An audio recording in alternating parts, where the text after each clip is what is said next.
সুদানের আবেই অঞ্চলে জাতিসংঘ শান্তিরক্ষীদের একটি ঘাঁটিতে সশস্ত্র সন্ত্রাসীদের চালানো নৃশংস হামলায় রক্তে রঞ্জিত হয়েছে মরুভূমির বুক। এই আকস্মিক ও পরিকল্পিত হামলায় বাংলাদেশ সেনাবাহিনীর ৬ জন শান্তিরক্ষী প্রাণ হারিয়েছেন এবং আরও অন্তত ৮ জন সদস্য গুরুতর আহত হয়েছেন।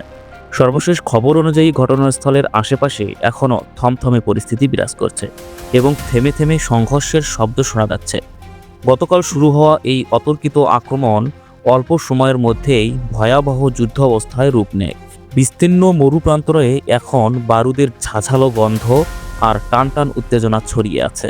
আফ্রিকা মহাদেশের কেন্দ্রস্থলে সুদান ও দক্ষিণ সুদানের সীমান্তে অবস্থিত আবেই নামের এই ভূখণ্ডটি বহুদিন ধরেই এক অগ্নিগর্ভ অঞ্চল হিসেবে পরিচিত। মাত্র ১০,৫৪৬ কিলোমিটারের এই ছোট্ট এলাকাটিকে ঘিরে এতই রক্তপাত ও সংঘাতের মূল কারণ মাটির নিচে লুকিয়ে থাকা বিপুল পরিমাণ খনিজ তেল, যাকে অনেকেই তরল সোনা বলে থাকেন। ২০০৫ সালে সুদানের দীর্ঘস্থায়ী গৃহযুদ্ধের অবসান ঘটাতে কম্প্রিহেনসিভ পিস এগ্রিমেন্ট স্বাক্ষরিত হলে আবেইকে একটি বিশেষ প্রশাসনিক অঞ্চলের মর্যাদা দেওয়া হয়। কাগজে কলমে শান্তির ঘোষণা থাকলেও বাস্তবে এই এলাকায় প্রকৃত শান্তি কখনোই স্থায়ী হয়নি। এই অঞ্চলটির নিয়ন্ত্রণ নিতে স্থানীয় দুটি শক্তিশালী উপজাতি বছরের পর বছর ধরে মুখোমুখি অবস্থানে রয়েছে। একদিকে রয়েছে নগ তিনকে সম্প্রদায়, যাদের পেছনে দক্ষিণ সুদানের প্রত্যক্ষ সমর্থন রয়েছে। অন্যদিকে অবস্থান করছে মিসিরিয়া গোষ্ঠী, যাদেরকে সুদানের সরকার নানাভাবে সহায়তা করে আসছে। এই দুই পক্ষের দীর্ঘদিনের দ্বন্দ্বে আবেই কার্যত একটি বিস্ফোরক অঞ্চলে পরিণত হয়েছে। ভৌগোলিক অবস্থান ও অর্থনৈতিক সম্ভাবনার কারণে এই এলাকা সুদান ও দক্ষিণ সুদান দু দেশের কাছেই সোনার ডিম পাড়া হাঁসের মতো। ধারণা করা হয় এখানে প্রায় ৫ বিলিয়ন ব্যারেল জ্বালানি তেলের মজুদ রয়েছে। সৌদি আরবের মতো তেল সমৃদ্ধ দেশের কাছে এই পরিমাণ তেমন কিছু না হলেও দরিদ্র সুদান ও দক্ষিণ সুদানের অর্থনীতির জন্য এই তেল জীবন রক্ষাকারী অক্সিজেনের মতো। সুদানের মোট জ্বালানি তেলের প্রায় ৭০ থেকে ৮০% উৎস এই আবেই অঞ্চল। প্রতি বছর এখান থেকে আনুমানিক ৬০০ থেকে ৭০০ বিলিয়ন মার্কিন ডলারের তেল রপ্তানি হয়।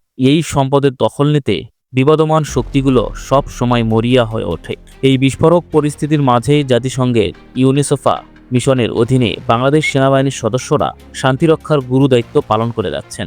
বর্তমানে প্রায় ১ ব্যাটালিয়ন অর্থাৎ প্রায় ১২০০ জন বাংলাদেশি সেনা সদস্য দিনরাত পরিশ্রম করে সাধারণ মানুষের নিরাপত্তা নিশ্চিত করার চেষ্টা করছেন।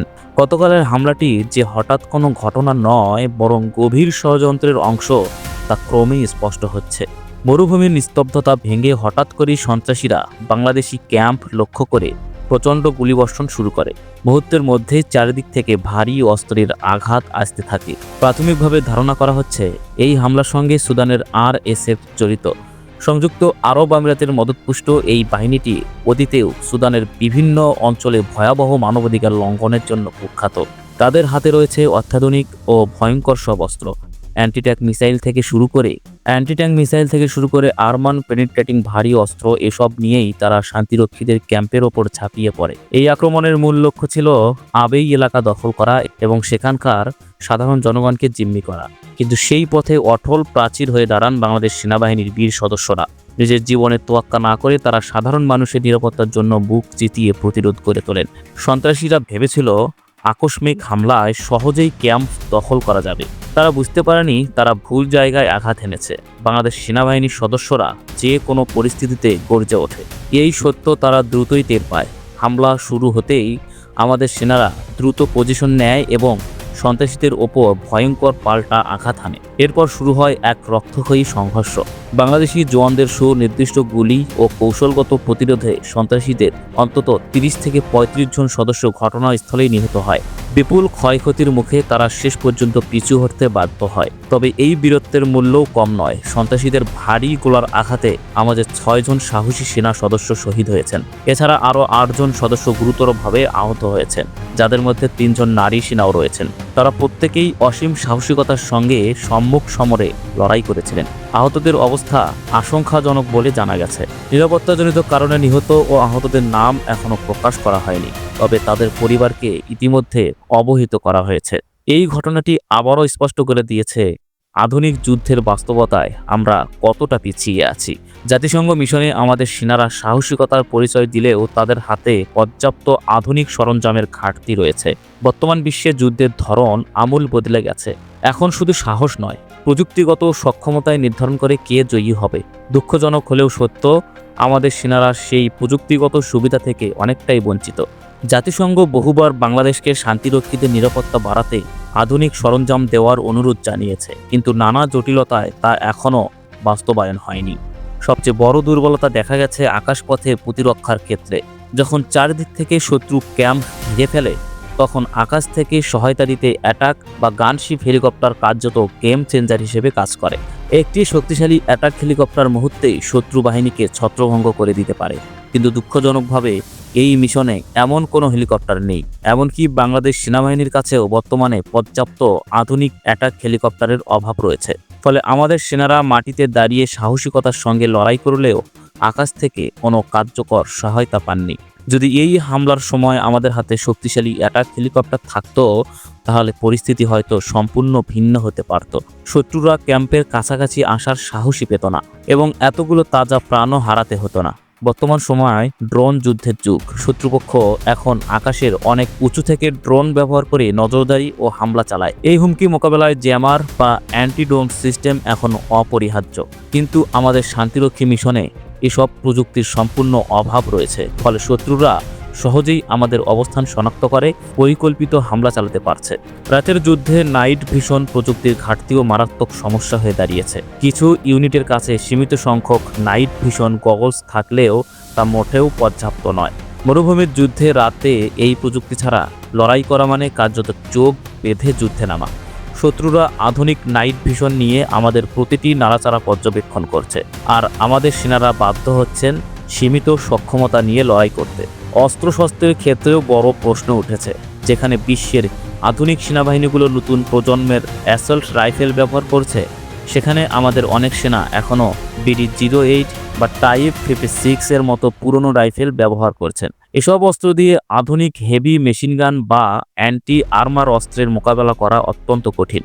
শত্রুরা দূরপাল্লার ভারী অস্ত্র দিয়ে আঘাত হানলেও আমাদের জওয়ানরা সীমাবদ্ধতা নিয়ে অসম সাহসের লড়াই চালিয়ে যাচ্ছেন। কিন্তু প্রশ্ন থেকেই যায়, আর কতদিন শুধু সাহসের ওপর ভর করে আমাদের সেনারা জীবন উৎসর্গ করবেন? সুদানের এই ঘটনা স্পষ্ট করে দিয়েছে যে শান্তিরক্ষা মিশনগুলো আর আগের মতো নিরাপদ নেই। সেখানে এখন কার্যত পূর্ণাঙ্গ যুদ্ধ অবস্থা চলছে। বিচ্ছিন্নতাবাদী গোষ্ঠীগুলোর হাতে এমন সব আধুনিক অস্ত্র এসেছে যা অনেক সময় রাষ্ট্রীয় বাহিনীর চেয়েও ভয়ঙ্কর। অ্যান্টি-ট্যাঙ্ক মিসাইল দিয়ে তারা খুব সহজেই সাধারণ এপিসি ধ্বংস করে দিতে সক্ষম। এই বাস্তবতায় আমাদের সেনাদের নিরাপত্তা নিশ্চিত করতে হলে তাদের হাতেও সর্বাধুনিক অস্ত্র ও সুরক্ষা সরঞ্জাম তুলে দিতে হবে। উন্নত মানের বুলেট প্রুফ ভেস্ট ও ব্যালিস্টিক হেলমেট এখন সময়ের দাবি। বর্তমান ব্যবহৃত সুরক্ষা সামগ্রী আধুনিক ভারী গোলার আঘাত কতটা প্রতিরোধ করতে পারবে তা নিয়েও প্রশ্ন রয়েছে। তাই অবিলম্বে সর্বোচ্চ মানের সুরক্ষা নিশ্চিত করা জরুরি। বাংলাদেশ সেনাবাহিনী বিশ্ব দরবারে দেশের মুখ উজ্জ্বল করেছে। তারা নিজেদের রক্ত দিয়ে অন্য দেশের শান্তি রক্ষা করেছে, কিন্তু বিনিময়ে আমরা তাদের কতটা নিরাপত্তা দিতে পারছি? এখন সেই প্রশ্নের মুখোমুখি হওয়ার সময় এসেছে। সরকার ও নীতি নির্ধারকদের এই বিষয়গুলো নিয়ে গভীরভাবে ভাবতে হবে। শুধু সুনাম বা রেমিটেন্সের হিসাব করলেই চলবে না। আমাদের জওয়ানদের জীবনের মূল্য সবার আগে দিতে হবে। আধুনিক attack helicopter, drone, jammer, night vision ও আধুনিক অ্যাসল্ট রাইফেল ছাড়া এমন ঝুঁকিপূর্ণ মিশনে সেনা পাঠানো মানে তাদের মৃত্যুর মুখে ঠেলে দেওয়া। আবেইতে শহীদ হওয়া বাংলাদেশের 6 জন বীর সন্তানের আত্মত্যাগ যেন বৃথা না যায়। তারা প্রমাণ করে গেছেন বাঙালি কখনো পিছু হটে না, জীবন দিয়েও দায়িত্ব পালন করে। কিন্তু আমরা আর কোনো মায়ের কোল শূন্য হতে দেখতে চাই না। আমরা চাই আমাদের সেনারা বাঘের মতো গর্জন করে শত্রুর বুক কাঁপাক, কিন্তু দিনের শেষে তারা নিরাপদে মায়ের কাছে ফিরে আসুক। সুদানের মাটিতে যারা শহীদ হয়েছেন তাদের প্রতি রইল গভীর শ্রদ্ধা। তাদের বীরত্ব ইতিহাসের পাতায় স্বর্ণ অক্ষরে লেখা থাকবে। তবে এই ঘটনার পরও যদি আমরা নিজেদের সক্ষমতা বাড়াতে উদ্যোগ না নেই, তাহলে ভবিষ্যতে এমন হৃদয় বিদারক খবর আরও শুনতে পারে।